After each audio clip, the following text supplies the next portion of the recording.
Viewer discretion is advised. Screech! Jankees lose. Jankees lose. Jankees lose. Jankees lose. Jankees lose. Jankees lose.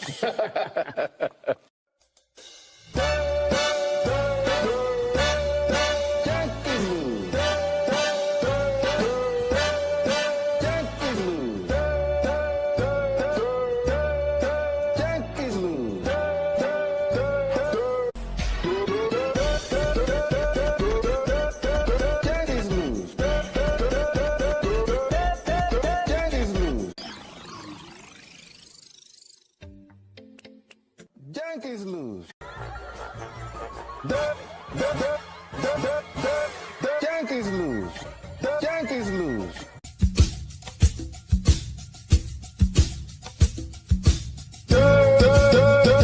Jankees lose. Jankees lose.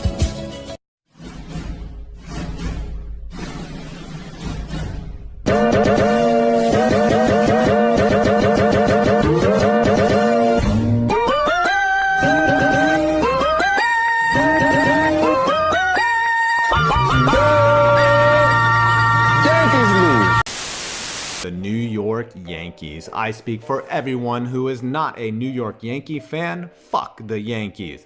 All that money you spent for the purple lips steroid popper to win one series and watch him play like dog shit in every postseason. Blowing that 3-0 lead to the Sox. It was like they finally broke out of that cage, and they did get this. Don Zimmer, aka the Gerbil, getting pwned by Pedro Martinez, blowing it against the Mariners, and who could forget this Luis Gonzalez bloop single? Ouch. And for good measure, Bill Mazeroski. New Yankee Stadium took a lot of good from the old Yankee Stadium and got rid of a lot of the bad, like all those poles. Opened in 2009, the house that Jeter built features modern amenities, an updated monument park, and high ticket prices. 2004 was hella rough for the Yankees. They got reverse swept, Aroyd fought Jason Varitek, and they got blown the F out by the Indians late in the season. With most of the pieces of a championship team, they were held in check on this day, with Javier Vazquez, Tanyan Sturtz, and Esteban Loaiza all giving up at least 6 runs. When you let Omar Vizquel go 6 for 7 on you, it was a bad day. Teams in the 2 largest markets, the Yankees, Dodgers, and Los Angeles Angels, do not have mascots, and Brett Gardner doesn't count. In the 70s, Greg Nettles got busted for super balls in his bat, but it would be their owner's snooping and disdain for his highly paid right fielder that would put him in hot water. In 1990, after a long history of contempt for outfielder Dave Winfield, whom he called Mr. May, George Steinbrenner was banned for life from baseball when he paid gambler Howard Spira to dig up some dirt on Winfield. Steinbrenner served a 2-year ban, and it was business as usual for the Yanks, who are probably cheating somehow. We all know they're cheating. Come on.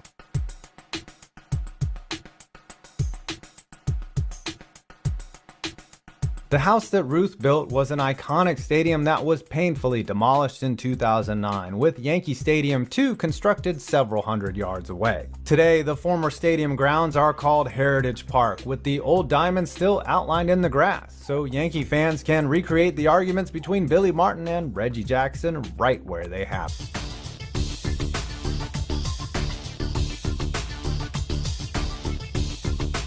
At the time it was closed in 2008, Shea was one of the oldest and longest lasting venues in Major League Baseball, as it opened in 1964 and the Giant Rats moved in about the same time. With a huge scoreboard in right and the Big Apple when Mets players hit home runs, Shea was a cavernous multi-purpose venue which hosted 4 sports teams in 1975. Now a parking lot next to Citi Field, Shea was demolished in 2009. A plaque marks where home plate was.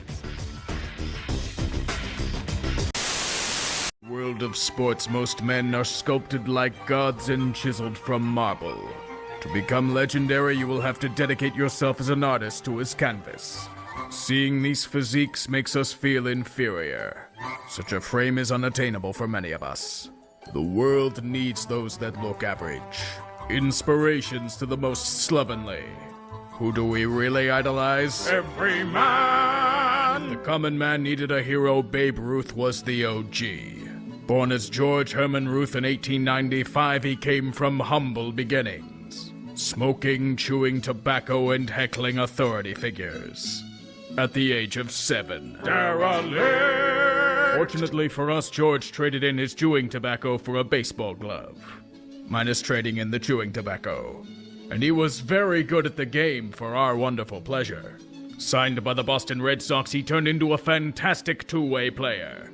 However, his true moment to shine wasn't here, for Ruth would be traded to the New York Yankees, in part to finance a Broadway play. Babe may have been a malcontent who wanted a big contract, but by God, that man could hit. The Sultan of SWAT. Every child's idol. And a man who smacked more than a few balls around in his time. Early in his career, he was sculpted like Atlas. But where he really shone was later on. Sculpted by hot dogs and beer.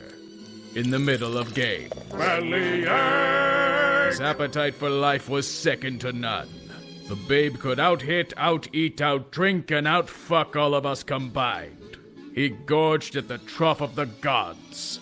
A half-dozen eggs, a porterhouse steak, and potatoes served with a quart of whiskey and ginger ale.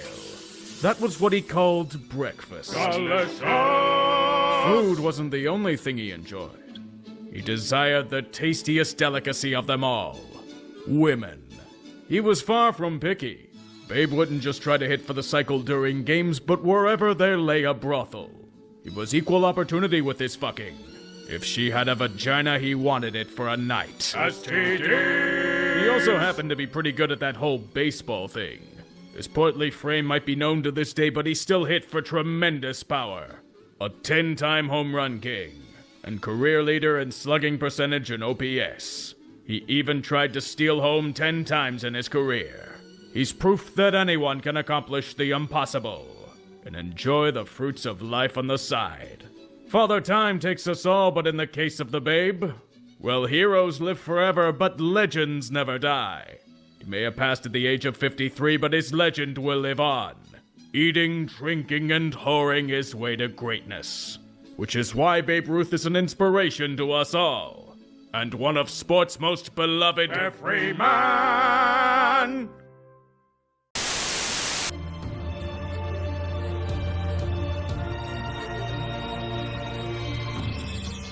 A storied facility that once stood just across the river from Yankee Stadium, the Polo Grounds presented some of the oddest dimensions the MLB has ever seen. The sight of the shot heard round the world, the grounds were open in 1890 and after the Giants left in 56, was used for football until its ultimate demise in 1963. Today, it is a giant apartment complex that even has an on-site elementary school, PS 46.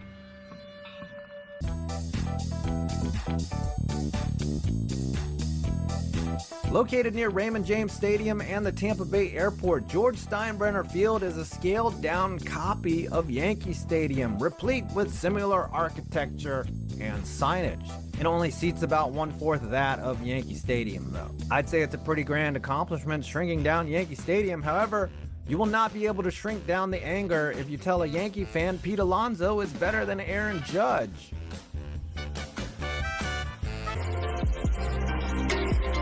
Is a stadium roof an architecture firm's idea of, do you want fries with that? In 2001, while in the planning stages of new Yankee Stadium, the Mets and the Yanks tried to get together and get taxpayer-funded domes from the city. I guess the price tags were too high, as even the current Yankee Stadium cost of $2.3 billion, with half funded by the taxpayers and a roof, would have added considerable cost. I'm still surprised neither team did it as a big FU to each other. Built as a replacement to the beloved old Yankee Stadium, new Yankee Stadium has been a love-hate kind of thing in the Bronx. No question, old Yankee Stadium had to go, but the new one did a good job of capturing the old one's essence. But some fans have complained about it. Wait, Yankees fans complaining about something? The ballpark is fine. They got rid of the bad seats in center, and now the Yankees are winning again, so you won't hear the end of that either. Now for the most expensive, publicly funded stadium ever. New Yankee Stadium, New York, New York. With an astounding $1.186 billion in public funds allotted, New Yankee Stadium is your winner for highest tax bill ever served to the people. 'Tis the American way. What's even more staggering than that is the fact that that only covers a little more than half the cost to build the place, with the total bill coming in at $2.2 billion, which is what the Yankees are set to pay Aaron Judge this offseason. New York Yankees. I'm a Yankees fan, but I'm a fair one. It's embarrassing how badly this franchise has underachieved the last 20 years. Considering the payroll, they should make the World Series almost every year, and yet, since 2001, this team has just one ring, and since 2004, only made one World Series. October comes, and these overpaid assholes always forget how to hit. It's like clockwork. Derek Jeter couldn't field for shit and was also selfish. The team would have won more had he been a man and let A-Rod play shortstop. A-Rod was a liar and cheater, and also a massive playoff choker outside of 2009. Aroldis Chapman and Domingo Germán can fuck. Currently 27 mascots in the MLB. Only 3 teams, the Yankees, Dodgers, and Angels, don't have one because they have no souls. With Start spreading the news, boys. Yanks are losing today, and I want to be a part of it. Oh, I've been waiting a long time to say this. The New York Yankees are absolute shit. And if you're within 10 feet of a Pinstripes fan, it's apparently the worst thing to happen to baseball since George died. You can't go anywhere in real life or online without them bitching about the real and perceived faults of their franchise. Everything else in baseball pales in comparison to the disaster taking place at Yankee Stadium. Let me tell you something, and I'll say it loud for those of you bombed in the Bronx. I don't give a shit that the Yankees are garbage. I'm supposed to feel bad for you with all the times you've lorded over the rest of baseball in my lifetime? Bitch, I'm smoking this pack like I'm Red Auerbach. Do you know how long I've been waiting to shit on the Yankees for being terrible? For the rest of baseball, this is goddamn Christmas in August. The worst the Yanks have been this late into the season in decades. A massive losing streak full of embarrassment after embarrassment. Now, Yankees fans, let's escape this scenario. I want you to close your eyes and imagine a plate of chicken parm. Cheese bubbling with a crisp edge, panko breading and diverse seasonings locking in the juiciness of a premium boneless chicken breast. A healthy serving of linguine with homemade marinara sauce on the side. You take that first cut into its wholesome bounty and your mouth waters. You devour that beauty like it's no tomorrow. And then you end up vomiting nonstop a few hours later. That's the Yankees. Undercooked and rotten to the core. The theory of what their lineup and rotation could be was that chicken parm. With everything they've invested in the hitting core, the reputation of their big guns in the lineup, Aaron Judge got thrown at least 15 separate bags in the offseason because they know they can make a push. That and the fan base would have burned down the stadium if he left. All rise for Judge hitting towering bombs, single-handedly carrying this team to relevance and a date with losing to the Astros in a series. Even in the field, he's making plays that pop and inspire millions. What do you mean he fucked up his toe on that catch? He's out for over a month?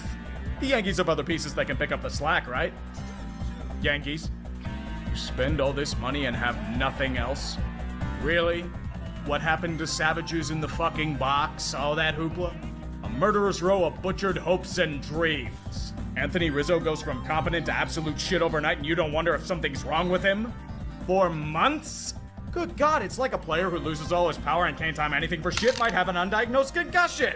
They know all about playing injured players. DJ LeMahieu hasn't recovered from his major one at the plate whatsoever. Giancarlo once again faces his kryptonite, the outside slider. Jose Trevino was good until he wasn't. He got injured too.